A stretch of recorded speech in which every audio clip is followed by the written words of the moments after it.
You might have heard the phrase intimate partner violence. It is a form of domestic violence, but while domestic violence includes all family members, intimate partner violence deals specifically with crimes between spouses, boyfriends, girlfriends, lovers, and co-parents. It's a type of crime that's all too familiar in Tarrant County. Lauren Zakalik shows us what's being done to stop the violence and help save lives. A father's hopes for what his little girl will become are boundless. The sky was the limit. We used to talk about her actually being president. Paul Morris imagined it all for his daughter Niecy. She's about 13, 14 there.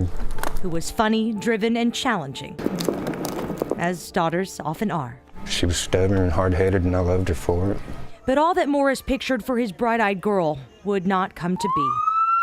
In 2016, Grand Prairie police say Niecy's ex-boyfriend, who was under investigation for assaulting her, took her life, then took his own. She was shot 3 times in the chest.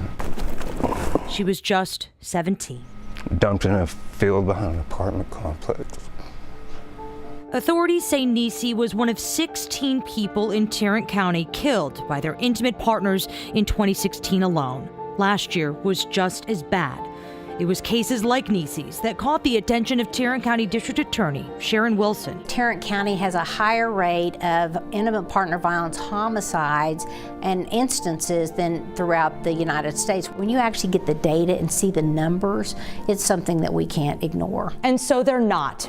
1 year ago, the DA launched an Intimate Partner Violence, or IPV, unit, in which attorneys are specifically focusing on and going aggressively after these cases.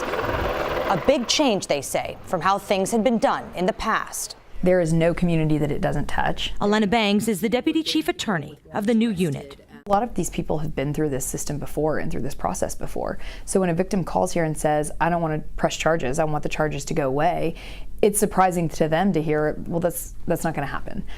We're going to pursue this regardless. So do you feel like you're going after far more cases than you had in the past? Certainly.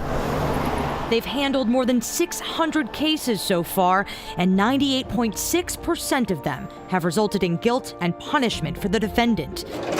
And that's the key, they say. Research shows punishment is vital in ending the cycle. When they realize it's not going away, in fact, you might be going to prison, and in fact, I might take this case to a jury trial. The hope is that they realize that they need to change their behavior. Catherine Jacob, who runs Safe Haven in Tarrant County, says beat cops are telling her the change is already happening. When an arrest is made and the offender's in the car, they say, what county are we in? And I think eventually what will happen is word will spread that Tarrant County, doesn't put up with this. It takes me back to a better time, I guess, a happier day. Paul Morris looks at old photos of Niecy to distract him from the pain. She's always smiling. And while he feels the system let down his daughter, he hopes these changes will help protect others who still have dreams to fulfill. Wasn't she something? Lauren Zakalik, Channel 8 News. If you are a victim of domestic violence, you're not alone. You never are. The National Domestic Violence Hotline is open 24/7.